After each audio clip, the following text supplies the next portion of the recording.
kami memandang bahwa ekonomi hijau ini adalah new source of growth dari perekonomian Indonesia ke depannya.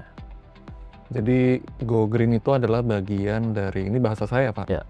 inovasi jasa perbankan untuk menyambut masa depan. Ya. Sebenarnya proyek hijau yang bankable itu seperti apa sih Pak menurut perspektif bank? Yang pertama adalah berkaitan juga dengan klasifikasi.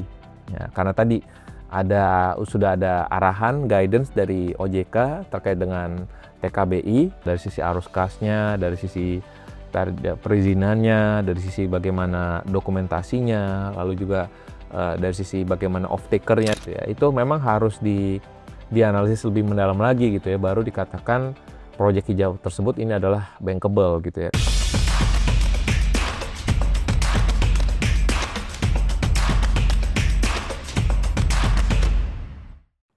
Halo Cendekia Iklim, selamat datang kembali di Ekoniklim Podcast oleh Climate Policy Initiative bersama saya Albertus Prabu Siagian. Ekoniklim adalah ruang diskusi mengenai perubahan iklim, transisi energi, dan juga kaitan eratnya dengan keuangan dan ekonomi. Hari ini kita akan membahas tentang peran perbankan di Indonesia dalam upayanya untuk membiayai proyek hijau, utamanya transisi energi. Dan untuk itu kita sudah mengundang narasumber yang kompeten, Bapak Joshua Pardede, Chief Economist dari Permata Bank. Halo Pak, apa kabar? Kabar baik Mas Prabu. Apa kabar juga? Baik, Baik baik. ya. Iya, iya.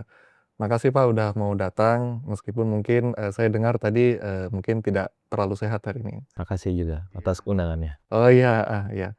Nah ini supaya kita mengenal Pak Joshua lebih jauh, saya akan sedikit menceritakan Pak Joshua itu siapa.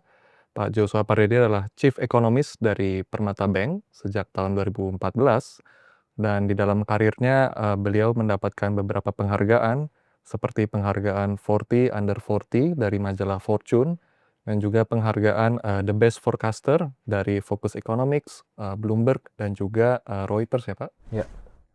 Lalu untuk studi, beliau mengambil S2 Ekonomi di Universitas Amsterdam dan juga Universitas Indonesia. Lalu juga pernah mengambil pendidikan eksekutif mengenai strategi ekonomi hijau di Harvard Kennedy School tahun 2024. Ini hebat sekali Pak, background-nya. Terima kasih, saya masih juga belajar juga Oh, soalnya. oke, baik, baik. Oke Pak, mungkin kita langsung aja ya Pak, Q&A. Bapak kan dari perbankan, dan kita hari ini bicara tentang Go Green lah ya, transisi energi.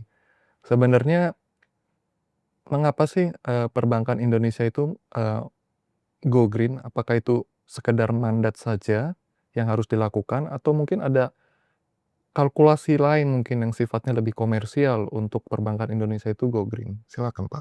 Iya, mungkin kalau kita mengikuti beberapa perkembangan ya, bagaimana green financing dan juga pembiayaan hijau dari perbankan ini kan sebenarnya sudah mulai beberapa tahun terakhir ini ya.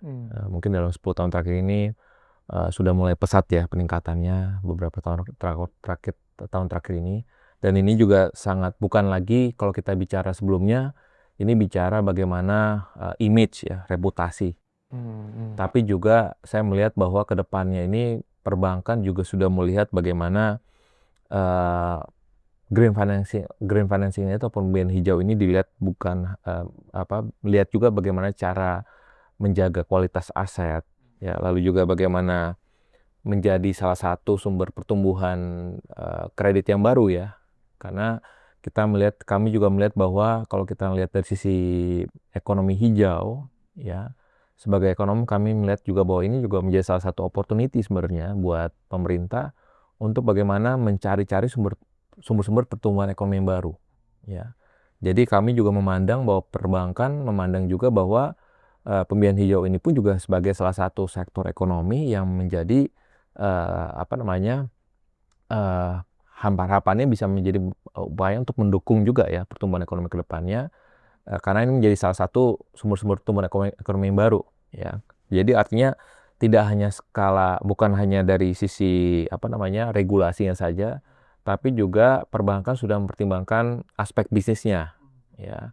Karena tentunya bagaimana perbankan juga memberikan awareness ya kepada debiturnya dan juga terutama sebelumnya internal juga vendor-vendor dan juga pada akhirnya debiturnya untuk bagaimana melakukan transisi juga ya. Karena kalau kita bicara bagaimana yang sudah dirilis juga oleh OJK ya, misalkan taksonomi untuk keuangan berkelanjutan Indonesia ini kan sebenarnya disusun untuk mengurangi tadi multi tafsir dan juga greenwashing ya, sekaligus juga untuk mendorong alokasi modal ya, permodalan ya, dan juga investasi dan juga pembiayaan ke aktivitas ekonomi yang memang mendukung net zero emission. Jadi dari sisi bisnis banknya sendiri, pembiayaan hijau ini dipandang memang ya untuk bisa meningkatkan juga manajemen risiko ya, memperbaiki manajemen risiko dan juga memperluas inovasi produk ya. Karena kalau kita melihat juga permintaan dari para debitur pun juga saat ini bukan hanya yang sudah kita kredit yang pada umumnya gitu konvensional, tapi juga karena awareness-nya tadi sudah mulai meningkat juga ya dari para debitur, sehingga perbankan pun juga diharapkan juga memberikan layanan yang lebih lagi gitu ya kepada para debiturnya, sehingga ini juga akan bisa membuka peluang-peluang pasar baru ya. Karena kalau kita bicara tadi dari sisi pertumbuhan ekonomi kita kan masih hanya mengandalkan misalkan energi tidak terbarukan gitu ya, misalkan. Karena kan Indonesia memang pada dasarnya kan negara komoditas ya, ekonomi Betul. yang mengandalkan komoditas gitu ya. Jadi kalau kita bicara ekspor dari total ekspor Indonesia 40-50% kan komoditas. Jadi sangat wajar kalau kita melihat dari sisi bagaimana porsi pembiayaan perbankan itu memang cukup leaning ke pembiayaan komoditas ya, baik itu CPO, batu bara. Ya, tapi memang ini saatnya untuk kita juga berubah ya, artinya dengan pemerintah juga sudah mendorong misalkan target net zero emission, lalu juga dengan diluncurkannya TKBI, dan ditambah lagi juga kami melihat sini ada satu yang menarik adalah insentif, di mana Bank Indonesia juga memberikan insentif likuiditas bagi perbankan yang menyalurkan kreditnya kepada sektor-sektor berkelanjutan, lalu juga berwawasan lingkungan gitu ya. Sehingga artinya risk adjusted return-nya, artinya imbal hasil yang sudah menyesuaikan dengan risikonya dari proyek-proyek hijau ini akan menjadi lebih menarik gitu ya. Jadi kembali lagi, jadi hitung-hitungan komersialnya tetap masuk gitu ya.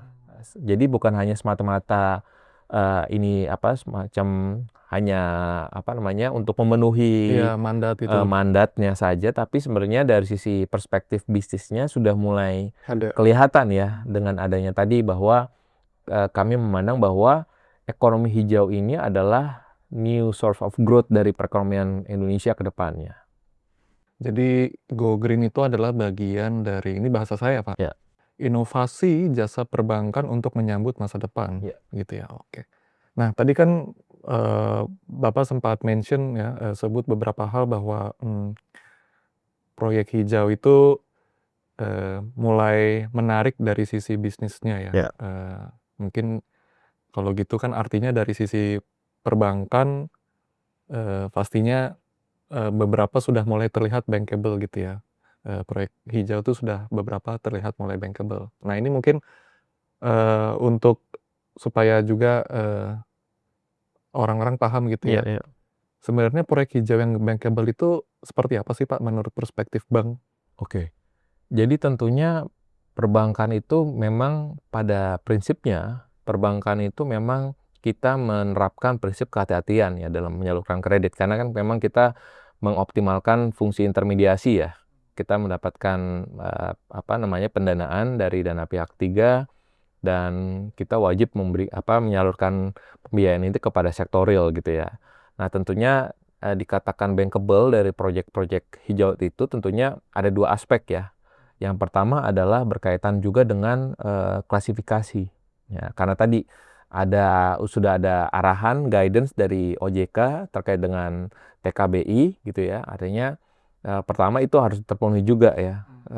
Artinya klasifikasi dari proyek hijau yang akan dibiayai oleh perbankan itu masuk dalam klasifikasi yang tersurat dalam TKBI yang dirilis oleh OJK. Namun juga di selain itu memang juga ada beberapa faktor ataupun aspek bagaimana dikatakan itu bankable adalah tentunya adalah kalau kita melihat bagaimana ya tentunya ini seperti bisnis-bisnis lainnya juga ya, arus kasnya, lalu juga bagaimana kita bicara dari sisi off-taker dari produk ataupun dari output dari project hijau tersebut gitu ya. Karena ini penting sekali ya, karena kalau kita bicara dari sisi dokumentasinya itu juga penting ya, perizinan ya kan, itu menjadi kalau misalkan dokumennya tidak lengkap ataupun perizinannya pun juga masih ada hambatan gitu ya, tentu kan ini menjadi hambatan ya, dan artinya ya itu dianggap tidak bankable ya bagi perbankan ya, dari perspektif perbankan.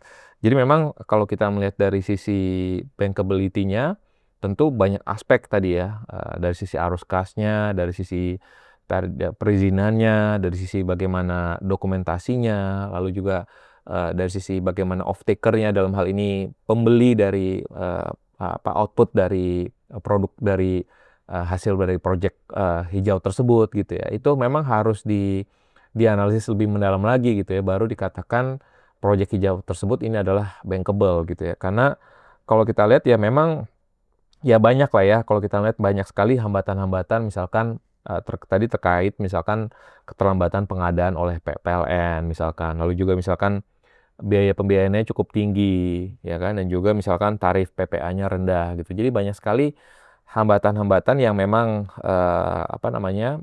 yang bisa ditemukan oleh perbankan pada saat mau membiayai sektor ataupun proyek hijau ini gitu ya, sehingga memang banyak sekali yang harus kita pertimbangkan gitu ya. Jadi memang tadi ya off-taker-nya jelas, juga punya kontrak jangka panjang gitu ya, yang kredibel, struktur pendapatannya yang stabil, lalu juga risiko konstruksi dan teknologinya juga yang tidak berlebihan, sehingga kalau semuanya terpenuhi, artinya kita tidak bisa mengharapkan risikonya nol ya. Artinya dalam pasti ada kondisi ini. real life-nya pasti risiko itu tetap ada ya. Karena pastinya perbankan itu, tugasnya perbankan adalah untuk memitigasi risiko itu ya. Jadi artinya bagaimana kalau kita lihat, jadi sektor-sektor yang secara finansialnya sehat, lalu juga memenuhi kriteria lingkungan, ya. Jadi ini saya pikir ini akan dalam prakteknya mungkin ya, misalkan pembiayaan pembangkit PLTU, pembangkit listrik gitu ya. Artinya proyek yang membutuhkan capex di awal yang besar ini seperti panas bumi, geothermal ataupun misalkan hydro. Ini kan memang masa tenggangnya dan juga tenornya lebih panjang ya dibandingkan misalkan tenaga surya ataupun angin ya. Sehingga makanya struktur pembiayaannya memang bisa disesuaikan sejak awal gitu. Jadi makanya saya pikir memang ini akan sangat bergantung lagi depending on project project hijaunya seperti apa gitu ya, terkait tadi misalkan pembangkit listrik energi baru terbarukan gitu ya. Tentu pilihan-pilihannya banyak sekali, dan ini apakah bankable atau tidaknya itu akan case by case ya, karena melihat bagaimana lokasinya, bagaimana tadi sisi off-taker-nya, dokumentasinya, lalu juga kontraknya ya. Jadi artinya banyak sekali aspek yang dianalisa oleh perbankan sehingga baru dikatakan itu sebagai bankable. Sedikit Pak, mungkin boleh dijelaskan off-taker itu apa? Karena itu Oh ya, jadi keyword kayaknya oke. gitu. Heeh. Jadi kalau kita bicara off-taker pada saat misalkan ada pembangkit listrik energi baru terbarukan, misalkan dari hydro gitu ya, ataupun misalkan dari geothermal gitu ya. Nah ini harus perbankan juga mesti melihat ya, off-taker-nya siapa gitu ya. Apakah memang ini langsung aliran listrik ini langsung bisa dikonsumsi oleh masyarakat, ataukah memang ada penyedia listrik swasta gitu ya, yang pada akhirnya dia menyalurkannya kepada masyarakat gitu. Jadi saya pikir memang ini harus kita lihat juga bahwa off-taker ini adalah sebenarnya yang mengambilnya, bayarnya lah, yang pembelinya. standby bayarnya lah ya, standby bayar dari produk yang diproduksi dari proyek hijau tersebut gitu ya. Jadi ini sebenarnya ini bisa bervariasi ya across dari seluruh proyek hijau itu pun juga kan banyak variasinya gitu ya. Jadi artinya bayarnya sudah jelas gitu ya. Entah bisa itu PLN ataukah misalkan yang bisa dikonsumsi langsung oleh masyarakat gitu ya. Tentunya ya tentunya kalau lebih baik lagi kalau misalkan PLN dan juga di kontrak jangka panjang itu kan buat risikonya buat perbankan jadinya jauh lebih manageable ya. Artinya tidak nol lagi, kembali lagi ya, manageable ya saya katakan. Jadi itu yang mungkin dikatakan bisa bankable ya. Oke. Artinya dibandingkan tadi dengan project-project yang ya memang tidak bisa kita perbankan asal aja gitu ya menyalurkan kredit kepada misalkan ya mungkin yang lagi ngetren saat ini misalnya panel panel surya ya, solar panel gitu ya. Karena kan memang ini berkaitan dengan daerah perumahan gitu ya, ataupun dengan greenhouse gitu ya.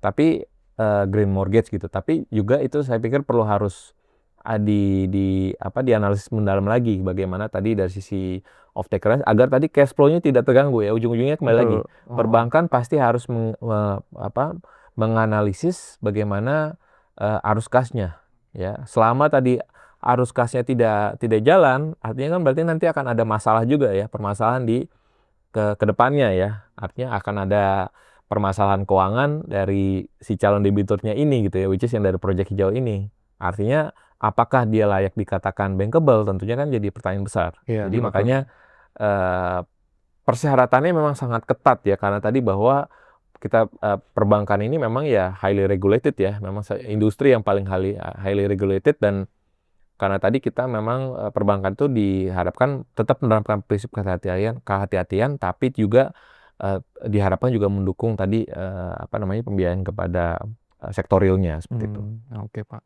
Nah, saya jadi penasaran, Pak, memangnya sejauh ini, seberapa banyak sih sudah, pinjaman yang diberikan perbankan Indonesia untuk proyek-proyek, energi hijau gitu? Apakah, jangan-jangan masih jauh lagi dari Iya. kebutuhan atau nggak tahu, makanya mungkin Iya. Bapak bisa. Jadi kalau kita melihat mengacu kepada statistiknya OJK ya, sampai dengan Desember 2025, which is berarti ini kalau misalkan kita bicara total kreditnya ataupun pembiayaan perbankan itu berdasarkan kategori kegiatan usaha berwawasan lingkungan itu sudah mencapai sekitar 2.047 triliun ya. Namun memang untuk kategori energi baru terbarukan sendiri ini masih sekitar 22 triliun gitu ya pada 2024 gitu ya. Sehingga artinya dan juga sedangkan efisiensi energi juga masih kurang dari sekitar 32 triliun gitu. Artinya memang definisi energi hijau ini kalau dipersempit ke energi terbarukan, porsinya sebenarnya baru sekitar 1%-an gitu ya. Artinya masih kecil sekali dari total portfolio kredit berwawasan lingkungan ya. Jadi artinya kalau digabung tadi dengan dengan efisiensi energi, porsinya menjadi sekitar 3%-an gitu. Jadi artinya masih relatif kecil sekali ya. Jadi secara agregat pembiayaan berkelanjutan, pembiayaan perbankan itu sudah besar ya agregatnya ya. Tapi kalau kita bicara tadi untuk pembiayaan energi hijau ya inti, dan ini masih kecil sekali ya, dan masih belum sebanding dengan skala investasi yang sudah memang dibutuhkan untuk transisi energi nasional tersebut gitu ya. Dan ini juga tentunya datanya OJK ini kan berasal juga dari data sustainability report ya dari perbankan yang juga dilaporkan oleh perbankan juga ya. Jadi memang artinya ya memang perlu kita lihat lagi bahwa ke depannya sih kami melihat bahwa ini akan terus meningkat ya. Artinya kalau kita bicara dari sisi kondisi ke depannya sih harapannya ini akan terus meningkat ya untuk dari sisi pembiayaan hijau yang tadi masih untuk energi baru terbarukan sendiri masih kurang dari 30 triliun ya. Oke, Pak. Nah, ini berarti kan, yang selama ini disalurkan oleh perbankan Indonesia ya, itu berarti kan masih, kurang dari yang dibutuhkan, sehingga kan harus ditingkatkan lagi, kurang lebih kan begitu ya, Pak? Mmm, Model bisnis bank itu kan sebenarnya orang nabung di bank gitu kan, atau yang kemudian disebut dengan dana pihak ketiga, itu yang kemudian disalurkan kembali oleh perbankan dalam bentuk pinjaman. Nah, kalau pinjaman ini meningkat kan logikanya harusnya di belakang layarnya gitu ya, dana pihak ketiga atau DPK-nya juga meningkat. Nah, ini pertanyaan saya ke Bapak, dengan keadaan DPK sekarang apakah kita mampu untuk meningkatkan, pinjaman hijau sebesar yang dibutuhkan tadi? Nah, sebenarnya ini juga perbankan juga terpapar satu risiko baru lagi. Artinya mismatch antara jangka waktunya ya, temponya. Karena kalau kita bicara likuiditas, ini berkaitan dengan risiko likuiditas ya. Karena kalau kita bicara tadi disampaikan oleh Mas Prabu bahwa sumber pendanaan ataupun cost of funding dari perbankan itu adalah rata-rata adalah deposito ya, maksimal 1 tahun ya. Sedangkan kalau kita bicara tadi pembiayaan untuk proyek hijau ya, let's say misalkan hydropower gitu ya, ini kan proyeknya jangka panjang ya, 15-20 tahun gitu ya. Jadi artinya bagaimana memitigasi tadi ya sumber pendanaan jangka pendek, sementara itu pembiayaannya jangka panjang. Akan terjadi mismatch di situ. Ya, jadi artinya bagi perbankan yang memang likuiditasnya ketat, tentunya appetite untuk melakukan pembiayaan kepada proyek-proyek hijau akhirnya semakin menurun appetite-nya. Ya. Tapi kalau perbankan tersebut memiliki kondisi likuiditas yang cukup manageable, artinya cukup baik ya untuk melakukan pembiayaan jangka panjang, tentunya dan juga source of funding yang bervariasi, ya artinya tidak hanya mengandalkan sepenuhnya kepada dana pihak ketiga dari deposan-deposannya, tapi juga misalkan saat ini juga cukup banyak ya variasinya. Misalkan kita bicara penerbitan obligasi korporasi ya dari perbankan itu, ataupun misalkan MTN ya, saya pikir ini banyak sekali instrumen-instrumen keuangan di pasar modal yang bisa dioptimalkan juga ya, sekiranya memang target pembiayaan hijau ini menjadi salah satu KPI yang penting ya dari perbankan tersebut ya, untuk memenuhi KPI-nya gitu ya. Karena kembali lagi kalau kita bicara tadi dari sisi DPK, tentu saat ini memang likuiditasnya perbankan masih cukup manageable ya, di mana misalkan kalau kita bicara loan to deposit ratio yang masih di kisaran 80-an ya. Lalu juga untuk industri ya, kita bicara industri ya. Mungkin untuk dari masing-masing bank mungkin akan sangat bervariasi gitu ya. Tapi dan lagi kalau kita bicara dari sisi bagaimana yang rata-rata pembiayaan hijau itu dalam denominasi dolar, ya kan? Cost of funding-nya kita dalam rupiah misalkan, sementara itu tadi dari sisi pembiayaannya dalam dolar gitu. Jadi pasti terjadi mismatch lagi kan, artinya ada risiko nilai tukar juga di situ kan. Jadi selain risiko likuiditas, terdapat juga risiko risiko nilai tukar dan juga risiko suku bunga ya. Bisa saja kalau pada saat dalam 15 tahun itu kan pasti kan akan ada cycle ataupun siklus ekonomi yang tetap terjadi ya. Artinya pastinya akan ada potensi suku bunga naik atau turun ya kan. Dan itu yang tetap harus dimitigasi oleh perbankan. Ya, jadi makanya risiko dari pembiayaan hijau ini tidak kecil gitu ya. Artinya risikonya cukup besar gitu ya. Karena tadi kalau kita identifikasi bukan hanya risiko kredit saja, tapi juga tadi risiko likuiditas, risiko pasar tadi kalau misalkan ada perubahan suku bunga ya, nilai tukar, suku bunga. Jadi artinya cukup banyak yang perlu dimitigasi ya oleh perbankan, ataupun perlu dikalkulasi oleh perbankan, dianalisis oleh perbankan, apalagi dengan kebijakan PSAK yang terbaru ya, di mana perbankan diwajibkan untuk melakukan pencadangan bahkan sebelum debitur ataupun proyek yang dibiayai tersebut ini belum menunjukkan tanda-tanda adanya pemburukan kondisi keuangannya. Nah, perbankan sejak awal perlu mencadangkan dari sejak awal. Jadi makanya ini yang kita melihat bahwa ya di satu sisi tentunya perbankan tentunya kita sangat ter-encourage ya, sangat ingin untuk mendukung tadi sumber-sumber pertumbuhan ekonomi yang baru ya melalui pembiayaan hijau. Tapi di sisi lainnya risikonya juga masih tetap besar gitu ya. Karena sekalipun memang tadi yang kami sampaikan di awal bahwa dari sisi skala bisnisnya memang economic of scale-nya sudah mulai terbentuk nih. Ya, sudah mulai masuk, tapi kembali lagi risiko-risiko di lapangannya dan juga risiko makronya itu nggak bisa dihilangkan begitu saja ya,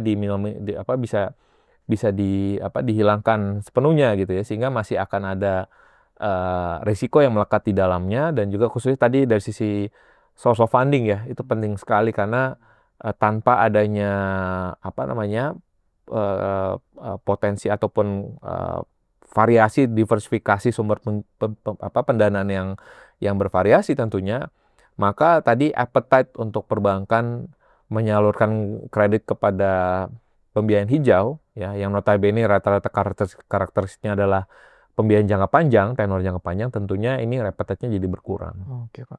Jadi risikonya banyak, tapi mungkin, saya izin untuk fokus sedikit untuk yang risiko pendanaan ya. Tadi kan, yang saya pahami adalah pendanaannya itu, tidak sebanyak itu yang dibutuhkan. Terus tadi kayaknya Bapak sempat, sudah mulai, menyampaikan beberapa usulan strategi ya, misalkan, obligasi hijau ya, kayak tadi Bapak bilang itu, terus MTN, nanti tolong dijelaskan juga tuh Pak, MTN apa. Ada lagi nggak Pak yang Bapak mau tambahkan when it comes to, strategi apa yang bisa, perbankan lakukan untuk, untuk, mengatasi, risiko pendanaan ini?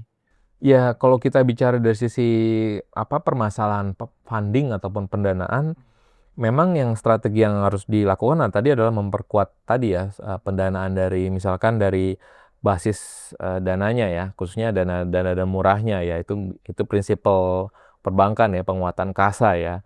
The more kita bisa mengoptimalkan kasa, meaning tabungan dan juga giro ya. Oke. Jadi produk tabungan giro kan itu relatif, dana murah ya, dana murah bagi perbankan. Namun, dengan, memperkuat kedua aspek, produk itu, saya pikir ini akan bisa meningkatkan tadi ya, mengurangi cost-nya juga ya buat perbankan ya. Karena kalau kita bicara juga bahwa, kalau kita bicarakan tadi kan pendanaan perbankan tadi kan perlu jangka panjang ya, terutama tadi misalkan yang obligasi hijau dan juga instrumen-instrumen yang tadi, yang mirip-mirip tadi dengan agar tadi tenor kewajibannya bisa matching gitu ya, dan juga dengan tenor-tenor project-nya gitu ya. Yang ketiga mungkin adalah terkait dengan blended financing ya, atau pembiayaan campuran. Ini yang menjadi penting ya, agar tadi dapat menurunkan juga risiko proyek ya, risiko proyek-proyek, dan juga meningkatkan tadi kelayakan kredit, dan bisa menarik tadi dana komersial dari swasta ya, untuk masuk ke proyek yang awalnya memang kurang komersial ya, kurang layak secara komersial. Dan ini saya menariknya adalah kalau kita lihat dari sisi bagaimana, inisiasi dari Danantara. Ya, ini juga menarik ya kalau saya coba kaitkan ya. Karena kalau kita lihat kan Danantara juga memiliki, keinginan untuk mendukung juga, proyek-proyek, yang, hilirisasi, termasuk juga, bagaimana yang pada dasarnya sebenarnya untuk jadi sumber pertumbuhan ekonomi yang baru ya. Sebenarnya itu align juga ya, bagaimana mencapai, pertumbuhan ekonomi ke depannya gitu ya. Tapi sebenarnya prinsipnya sama ya. Kalau kita bicara sovereign wealth fund kan sebenarnya bagaimana, si investor ini ya mencari co-investor lain agar tadi bisa men-leverage, projeknya gitu ya, agar tadi bisa dibiayai, dan lebih layak gitu ya proyek-proyeknya. Jadi, saya pikir ini bisa di-apply juga ya untuk proyek-proyek financing dan khususnya untuk perbankan ya. Karena, ya bisa saja ke depannya misalkan proyek-proyeknya Danantara ini juga bisa saja, proyek-proyek hijau ini misalkan diinisiasi dulu oleh Danantara gitu ya. Nah, nanti baru perbankan melihatnya karena tadi sudah Danantara saja sudah masuk gitu ya untuk membiayai proyek tersebut. Nah, berarti kan secara risk appetite-nya semestinya perbankan pun juga mestinya bisa bisa risk tolerance-nya bisa masuk juga ya untuk bisa membiayai proyek itu juga gitu. Jadi makanya konsepnya si Danantara kan dia mencari co-investor. Jadi co-investor ini kan sebenarnya bukan hanya investor luar negeri tapi juga perbankan juga bisa masuk gitu ya. Jadi saya pikir ini menjadi salah satu konsepnya yang menarik ya. Artinya bahwa, Danantara ini sebagai menjadi crowding in ya investasi swasta, terutama untuk bagaimana mengencourage perbankan. Karena ya tadi, kalau misalkan, suatu project hijau ini, memang tadi ya, memang tidak bisa ada inisiatornya dari perbankan ya, tapi bisa saja kan ini beberapa opsi lain ya, Danantara yang menginisiasi, lalu misalkan, beberapa bank ya, syndicated loan misalkan untuk membiayai proyek tersebut yang mungkin dananya besar, kan itu akan menjadi kelayakan kreditnya jadi semakin meningkat gitu ya. Jadi artinya ini akan sangat bisa di-apply juga ya ke depannya ya. Jadi artinya dan kalau kita lihat juga bagaimana likuiditas dari kebijakan, insentif likuiditas dari Bank Indonesia ini pun juga menjadi salah satu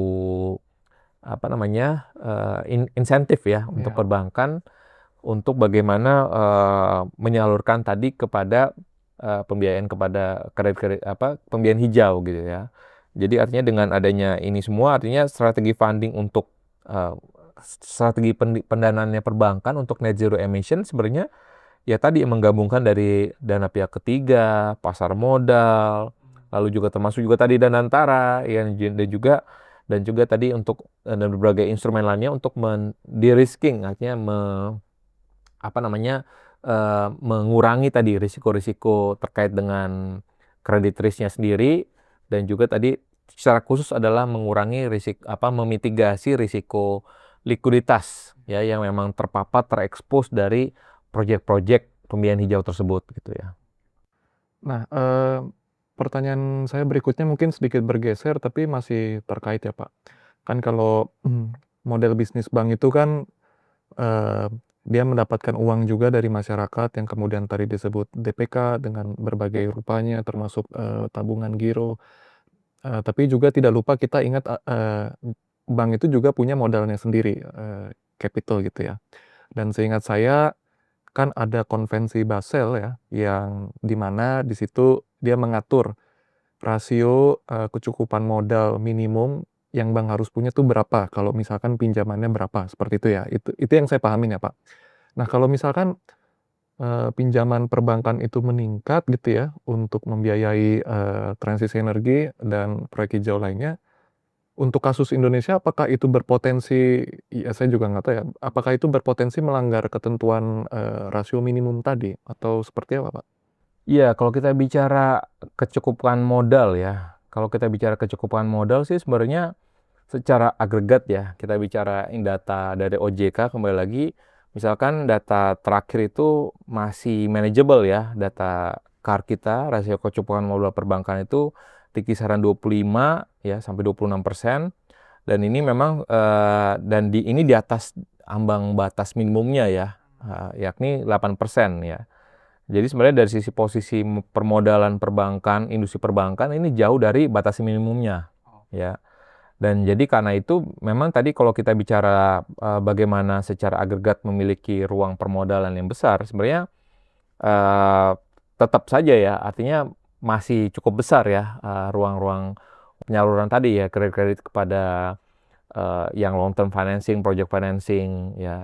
Artinya kalau kita bicara dari sisi kalau ya untuk tadi ya, apalagi untuk memberikan pinjaman kepada net zero emission tadi ya. Karena tadi kalau melihat rata-rata industri kan memenuhi minimumnya 8%. Sedangkan data terakhir industri 25 sampai dengan 26%. Ya sebenarnya masih kapabilitasnya untuk kapasitinya untuk perbankan yang menyalurkan kredit untuk mendukung net zero emission tuh besar sekali sebenarnya. Ya. Jadi sebenarnya tidak ada perbankan itu tidak menyalahi kalau misalkan perbankan tersebut ini menyalurkan kredit kepada sektor-sektor hijau gitu ya, sektor ekonomi hijau, sepertinya tidak sampai menurunkan juga ya kondisi CAR-nya ya. Karena kembali lagi kan kalau kita bicara CAR ini kan yang tadi kita discuss juga bahwa memang perbankan tadi kan diminta untuk melakukan pencadangan sejak awal ya, berdasarkan peraturan PSAK 71 gitu ya. Artinya dengan RFS dan juga PSAK 71 ini artinya perbankan itu sudah harus menghitung bagaimana potensi kerugiannya ya, dan perbankan perlu mencadangkannya sejak awal ya, termasuk juga proyek-proyek hijau tersebut gitu ya. Jadi dan perbankan juga secara reguler juga diminta untuk melakukan stress testing ya. Artinya kalau terjadi kondisi misalkan terjadi seperti kemarin ya bencana di Sumatera gitu ya, bagaimana efeknya kepada permodalan bank tersebut, itu kita memang diminta untuk melakukan stress testing gitu ya. Dan artinya sebenarnya sampai sejauh ini kami belum melihat adanya tanda-tanda pemburukan ya dari kualitas ataupun kuantitas permodalan perbankan. Kalaupun perbankan, karena tadi kalau kami sampaikan bahwa kapasitinya masih cukup besar ya, karena CAR-nya itu masih tebal sekali dibandingkan dengan minimum persyaratannya gitu ya. Jadi sebenarnya tidak ada rintangan yang cukup berarti untuk perbankan untuk menyalurkan kepada kredit-kredit sektor ekonomi hijau untuk mendukung net zero emission. Oke. PSAK itu singkatan dari apa, Pak? PSAK itu terkait dengan peraturan standar akuntansi keuangan ya. Oke, siap. Oke. Oke, menarik, Pak. Nah, dari tadi kita sudah membahas kurang lebih hulunya nih, sumber uang ke banknya. Sekarang kita bicara hilirnya, kemana uang itu disalurkan. Kalau bicara transisi energi atau ya agenda hijau in general, kebanyakan orang kan berpikir, aduh ini kan didominasi oleh proyek-proyek kelistrikan ya, Pak. Ya. Apakah ini bisa berpotensi menimbulkan semacam konsentrasi kredit di sektor tertentu? Dan kalau iya, apakah jangan-jangan ini bisa menimbulkan semacam efek domino atau risiko sistemik itu bagi perbankan? Apa pandangan Bapak? Sebenarnya kalau kita bicara dari sisi dari sisi bagaimana realisasi pembiayaan hijau saat ini kan tadi mungkin cukup banyak tadi untuk kalau kita lihat masih banyak misalkan untuk pembiayaan konsumen ya, misalkan untuk mobil listrik saat ini yang lagi cukup marak ya. Dari tahun lalu kalau kita lihat penjualan mobil listrik kan cukup meningkat ya, dan ini merefleksikan juga bagaimana pembiayaan kepada konsumen untuknya pembelian mobil listrik itu juga cukup meningkat. Lalu juga ada solar panel, lalu juga tadi kalau kita bicara pembangkit listrik ya. Tapi saya pikir juga memang fokus dari taksonomi Indonesia kan tidak hanya energi juga ya, tidak hanya energi saja gitu, tapi juga ada waste, ada manufaktur ya, ada agriculture ya, lalu juga ada forestry dan ada land use gitu ya. Jadi artinya ini saya pikir tidak hanya portfolionya ini tidak hanya terkonsentrasi untuk transisi energi saja gitu ya, untuk pembangkit listrik saja gitu ya. Meskipun memang kalau kita melihat dari sisi nominalnya besar gitu ya untuk pembiayaan kepada pembangkit listrik ya, tapi sebenarnya in terms of potensialnya, apalagi kalau kita bicara di Indonesia, case di Indonesia kan sebenarnya masih banyak yang harus kita optimalkan juga ya. Kalau misalkan kita bicara ya dulu Indonesia dikatakan sebagai paru-paru dunia ya misalkan ya, Iya, iya. hutan kita salah satu yang terbesar lah ya, dari sisi luasannya. Tapi kalau kita lihat kan tidak hanya semata-mata dari sisi energi pembangkit listrik saja gitu ya, karena kalau kita bicara dari sisi pembangkit listrik kan sebenarnya tergantung juga bagaimana potensi di wilayahnya, karena kita tidak bisa pukul rata. Misalkan kita mau mendorong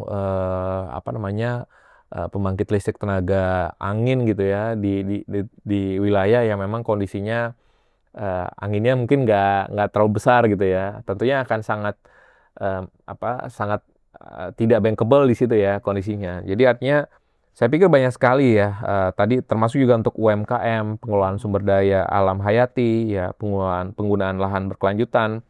Jadi banyak sekali variasi yang bisa diversifikasi pembiayaan hijau itu sangat bisa luas sekali gitu ya. Artinya ada risiko konsentrasi gitu ya, kalau tadi proyek-proyeknya ini memang hanya berada di sektor ketenagalistrikan saja gitu. Tapi sebenarnya yang perlu disiapkan lagi tadi adalah bagaimana supaya pemerintah ini bukan hanya mendorong kesiapan sektor-sektor hijau di ketenagalistrikan saja, tapi juga di luar itu pun juga bagaimana pemerintah juga perlu menyiapkan hal itu juga gitu ya.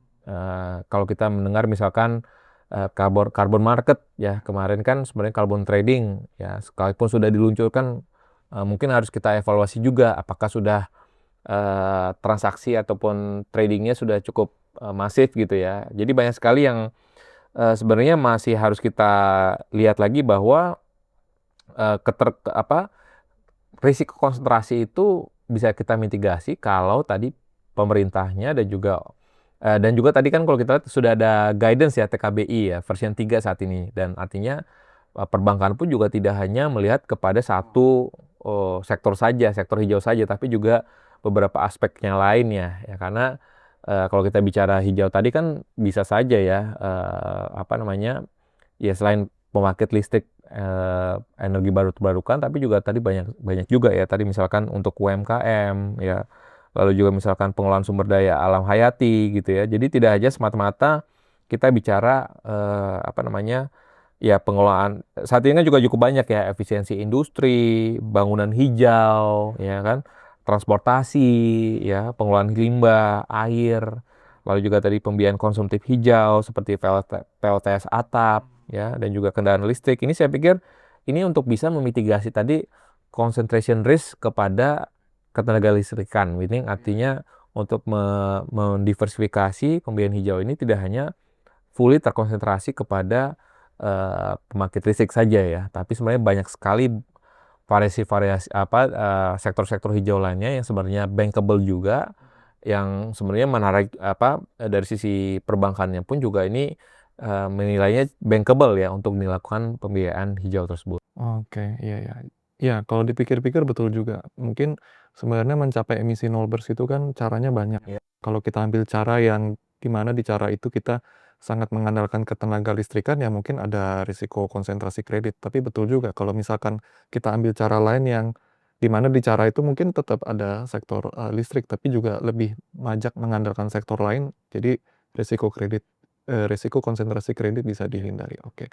Nah, tadi saya mau balik dikit, tadi Bapak sempat sebut di awal ya, bahwa, risiko falas ya, karena mungkin pasokan, dolar tidak mencukupi, correct me if I'm wrong ya Pak, dan juga di saat bersamaan kalau misalkan pakai falas ada risiko kurs gitu ya Pak. Mungkin bisa dielaborasikan gitu ya Pak, mmm, kondisi tersebut. Apakah memang betul, sedikit dolar yang kita bisa pinjamkan, maksudnya perbankan bisa pinjamkan? Kalau iya, apa solusinya gitu, Pak? Ya, memang kalau kita bicara likuiditas falas dalam negeri kan memang tidak bisa kita pungkiri ya bahwa ini akan sangat berkaitan lagi erat dengan kondisi neraca perdagangan kita, neraca transaksi berjalan kita, ya, yang juga dan juga secara fundamental kan kalau kita melihat misalkan sejak 2004 kan kita sudah keluar dari OPEC ya, artinya Kita kita ya. sudah net oil importer, Betul. ya. Kalau kita kaitkan dengan kondisi geopolitik saat ini di Timur Tengah yang sedang memanas, artinya pada saat terjadi tekanan harga minyak mentah dunia, ini pun juga memberikan tekanan juga kepada neraca perdagangan kita. Ya, artinya impor BBM kita akan meningkat.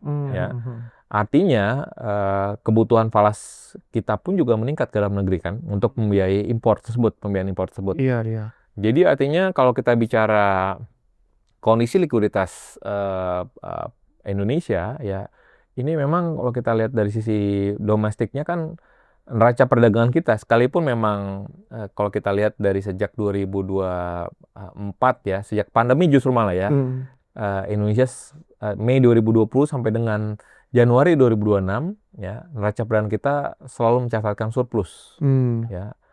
Ya mungkin lebih dari 60 bulan tuh ya, lebih Iya. udah 5 tahunan gitu ya. Namun demikian tadi dari sisi transaksi berjalan kita ini sudah mulai mengalami defisit ya di tahun lalu. Ya, jadi artinya dan ini sangat mempengaruhi juga bagaimana dari sisi supply falas dalam negeri sendiri ya. Dan kembali lagi karena kita bicara apa namanya supply falas ini kan tadi kan kita bicara tabungan ya, tabungan dan juga source of funding, artinya kita juga berharap juga bahwa investasi datang masuk ya. Ya, baik itu dari sisi FDI, foreign direct investment, ya, peranan modal asing di sektor realnya, yang mungkin ini juga akan bisa berdampak dalam jangka panjang ya untuk mensuplai falas dalam negeri, tapi juga di aliran modal asing di pasar keuangan. Nah, jadi makanya kualitas ataupun likuiditas dari falas itu dipengaruhi tadi oleh dua faktor itu sebenarnya ya, aliran modal asing dari pasar modal dan juga di real sektornya gitu ya. Nah, kalau tadi kita katakan bahwa secara strukturalnya sendiri kita masih net oil importer gitu ya, dan juga masih mengimpor bahan baku gitu ya, bahan baku untuk manufaktur ya, artinya kita melihat bahwa artinya kan memang likuiditas kita kan juga cukup terbatas ya. Sekalipun memang tadi kalau kita bicara dari sisi apa namanya, misalkan kalau kita bicara dari sisi devisa, cadangan devisa kita cukup bagus gitu ya, tapi ternyata kalau kita bicara dari sisi apa namanya, global makronya ya, makro Indonesianya pun juga sebenarnya kan pemerintah juga sebelumnya sempat juga mewajibkan ya Iya. devisa hasil ekspor ya, kewajiban devisa hasil ekspor. Artinya kan juga memang ada kekhawatiran, ada concern juga dari pemerintah bahwa likuiditas falas ini ternyata belum juga cukup bagus gitu ya, karena belum merefleksikan peningkatan di sisi cadangan devisanya gitu. Karena sekalipun tadi ekspor kita surplus, neraca perdagangan kita surplus ya dari sejak Mei 2020 sampai dengan Januari 2026, tapi ternyata cadangan devisanya nggak naik banyak gitu ya. Artinya banyak sekali yang perlu dilihat juga bahwa dari sisi pemerintah melihat bahwa ada kondisi likuiditas falas yang juga cukup ketat ya, sehingga makanya imbasnya adalah konsekuensinya adalah pemerintah mengambil kebijakan tadi ya untuk menerapkan kewajiban DHE gitu ya. Dan kalau kita bicara juga misalkan dari sisi ya ini sangat spesifik ya, Iya, misalkan iya. untuk bicara dari sisi net open position-nya di perbankan itu sendiri sebenarnya ya memang perlu adanya hedging ya ataupun namanya lindung nilai ya. Karena tadi misalkan source of funding-nya dari rupiah, sedangkan tadi pembiayaan untuk proyek hijaunya dari dalam dolar gitu ya. Sehingga memang tetap harus ada mitigasinya melalui hedging ataupun lindung nilai. Jadi makanya itu salah satu langkah ataupun measures yang dilakukan oleh perbankan untuk memitigasi tadi risiko nilai tukar ya. Karena likuiditas falas dalam negeri kita itu memang tidak setinggi misalnya kita bandingkan dengan negara-negara di kawasan ya, yang memang secara strukturalnya dia mensuplai falasnya melalui misalkan kalau kita melihat misalkan di Thailand ataupun misalkan di Filipina ya. Filipina kan memang mengekspor jasa ya. Iya, iya. Jasa Benar sih. perawat ya. Nah, kalau kita lihat Thailand kan memang ekspor jasa pariwisatanya juga cukup tinggi gitu. Nah, ini yang kita butuhkan adalah agar kekuatan neraca transaksi berjalan kita ini bisa meningkat ya, karena memang nah ini tentunya tadi dipengaruhi juga oleh tadi bagaimana pemerintah mendiversifikasi juga produk ekspornya gitu ya. Karena saat ini kan kita hanya mengandalkan ekspor komoditas mentah saja. CPO dan juga batu bara. Nah, tapi ke depannya kan kita sudah mulai mengarah nih kepada ekspor produk hilirisasi Iya. dari nikel, boksit, ya, koper, ya, ataupun tembaga. Jadi harapannya nilai tambah dari ekspor kita bisa lebih meningkat sehingga harapannya ini bisa mengangkat lagi dari sisi transaksi berjalan kita yang pada akhirnya ujungnya agar likuiditas falas kita ini bisa membaik gitu ya, agar tadi kecukupan likuiditas falas kita ini untuk bisa mendukung juga tadi perbankan yang mau menyalurkan kreditnya kepada proyek-proyek hijau yang memang notabene karakteristiknya adalah pembiayaan dalam denominasi dolar. Oke sih. Nah, selain mismatch atau ketidakseimbangan falas versus rupiah, ada mismatch lain yang tadi juga Bapak sudah sebutkan, mismatch tenor ya Pak. Iya. Jadi di satu sisi yang meminjamkan uang pengennya uangnya balik cepat, tapi yang dipinjamkan ya kan dia menjalankan proyek dan uangnya nggak bisa kembali dengan cepat gitu ya. Apa strategi perbankan untuk menghadapi itu? Ya memang kalau kita lihat dari sisi ya inilah ya bisnis project perbankan ya, inti bisnis perbankan itu ya tadi mengelola mismatch ya antara aset jangka panjang dan juga kewajiban jangka pendeknya gitu ya. Artinya bagaimana tadi bank menyeimbangkan ya lewat manajemen aset dan juga liability-nya, bukan hanya berharap ya bahwa deposan ini berubah menjadi investor jangka panjang ya. Ya. Jadi acaranya adalah dengan ya tadi sebenarnya tadi memperbesar sumber dana yang sticky tadi ya, ataupun yang dengan tadi menaikkan porsi pendanaan yang berjangka panjang. Ya itu yang penting ya, melakukan sindikasi, syndicated loan, dan juga menyesuaikan struktur amortisasi dari pinjaman dengan profil kas proyeknya gitu ya. Dan misalkan dalam proyek simulasi pembangkit listrik energi terbarukan, misalkan seperti panas bumi dan juga hydro, ini juga misalkan memakai tenggang waktu misalkan 3 tahun ya, dengan amortisasi misalkan 25 tahun, dan juga misalkan tenaga surya dan juga angin ini masa tenggangnya 2 tahun dengan amortisasi 20 tahun, biomasa itu 15 tahun. Jadi memang struktur ini tadi memberikan memberikan ruang ya bagi proyek untuk mencapai kestabilan operasional ya, sebelum tadi cicilan pokoknya penuh berjalan. Ya, artinya di sisi bank memang kondisi eh, kecukupan likuiditasnya lagi ya, ada namanya indikatornya NSFR, itu pun juga harus dipenuhi tadi untuk memastikan bahwa required stable funding dari kredit itu dari proyek tersebut ini ditutupi oleh available stable funding ya yang cukup ya. Misalnya tadi dari dana retail yang stable, lalu juga obligasi jangka panjang dan juga permodalan ya.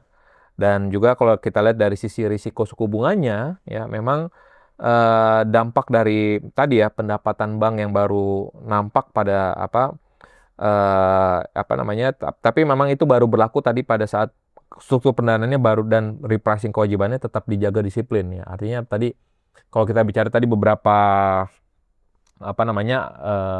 project tadi kan jangka panjangnya jangka panjang gitu, tapi bagaimana kita melihat bahwa memang di tahap-tahap awal pasti kita perbankan perlu sudah memperhitungkan ya bahwa tidak akan bisa mendatangkan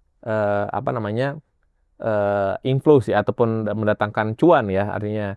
Jadi profitability itu nggak mungkin di tahap-tahap awal tidak akan di expected oleh perbankan, namun in the long term ya mungkin ada di suatu tertentu pola-pola tertentu ya tadi untuk masing-masing PLT pembangkit listrik tenaga energi terbarukan tentunya ini saya pikir akan sudah ada patternnya gitu ya, sehingga artinya perbankan pun juga sudah mempelajari historical trennya seperti apa sehingga perbankan pun juga akhirnya appetite-nya juga semakin membaik ya. Jadi intinya kan perbankan itu kan menganalisis kreditnya dari suatu project baik itu hijau ataupun secara keseluruhan itu kan based on historical ya. Dan artinya kalau misalkan historicalnya semakin banyak dan pattern yang sudah mulai kelihatan tadi untuk biomass misalkan 15 tahun, lalu juga misalkan yang tenaga surya untuk angin misalnya 20 tahun dan juga yang tadi panas bumi dan juga hydro 25 tahun, berarti kan ini banyak opsi ya. Dan ini bagaimana di matchingkan tadi dengan NSFR-nya tadi ya, salah satu indikator yang juga dimonitor juga oleh OJK agar kondisi NSFR-nya ini bisa memadai gitu ya, agar jangan sampai nanti terjadi pada saat misalkan kan tadi kan kita nggak bisa expect ya dalam 20 tahun misalkan untuk pembiayaan biomas 15 tahun ini semuanya akan berjalan dengan baik gitu ya. Nah, makanya NSFR ini perlu dipastikan bahwa ini kondisinya juga cukup baik ya. Dan kembali lagi dan kalau kita lihat tadi bagaimana kita melihat dari sisi investornya dan juga tadi kalau misalkan investasi ini diinisiasi oleh Danantara, tentu kan ini akan semakin risk appetite-nya semakin membaik juga ya dari perbankan sehingga kembali lagi tidak mempertimbangkan juga masalah pembalikan dalam jangka pendek ya, tapi bagaimana kita menghitung agar kondisinya dalam jangka panjangnya bisa terpenuhi seperti itu. Oke, Pak. Singkat aja, Pak, NSFR tadi apa, Pak? Dalam bahasa awam. Nah, kalau kita lihat sebenarnya itu kalau kita bicara dalam hal kecukupan ini ya, ini sebenarnya required stable funding ya, artinya bagaimana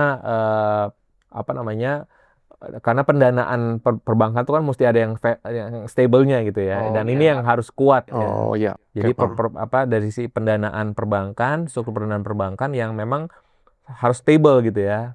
Jadi ini yang makanya harus kita lihat bagaimana kondisi ataupun kondisi tersebut memang harus terpenuhi ya. Karena tadi kalau NSFR-nya ini tidak terpenuhi, artinya tadi kondisi perbankannya itu sendiri tadi di sumber pendanaannya nggak terlalu kuat ya. Pasti kan akan menemukan permasalahan ya dari proyek hijau itu sehingga tadi mungkin risk appetite-nya ke depannya jadi berkurang ya untuk pembiayaan hijau. Jadi makanya untuk mitigasinya pun juga artinya perbankan pun juga harus melihat dari sisi internalnya juga ya bagaimana memproyeksikan ke depannya karena kita kembali lagi bahwa proyek hijau ini memang tidak bisa kita harapkan ataupun ekspektasikan bahwa profitability dari proyek itu dalam jangka pendek ya karena kembali lagi bahwa ini adalah proyek jangka panjang.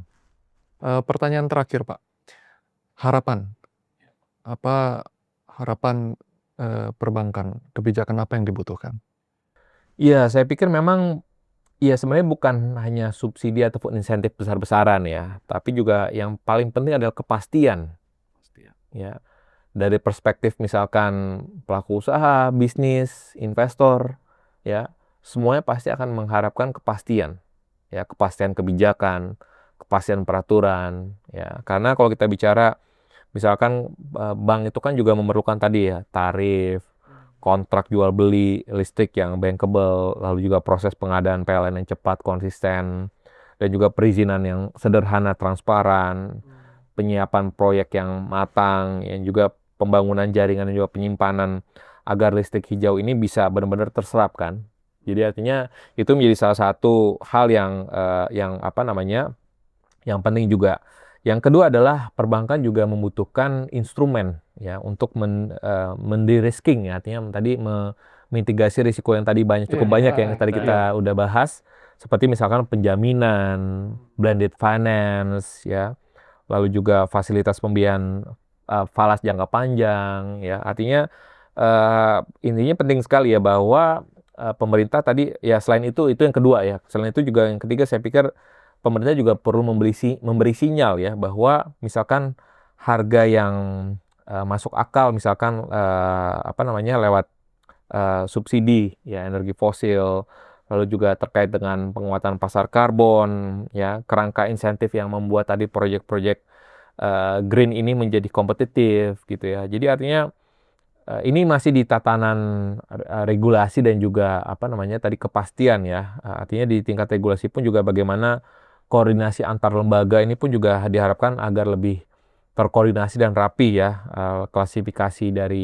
Klasifikasi sektor-sektor hijau ini pun juga tidak membingungkan gitu ya. Dan juga perlu adanya komunikasi ataupun dialog yang rutin antara para pelaku di sektor jasa keuangan, khususnya perbankan, dengan regulator gitu ya, PLN, dan juga beberapa investor ataupun sponsor project, agar tadi hambatan-hambatan yang ditemui oleh para pelaku usaha ataupun investor di lapangan ini bisa cepat diselesaikan ya.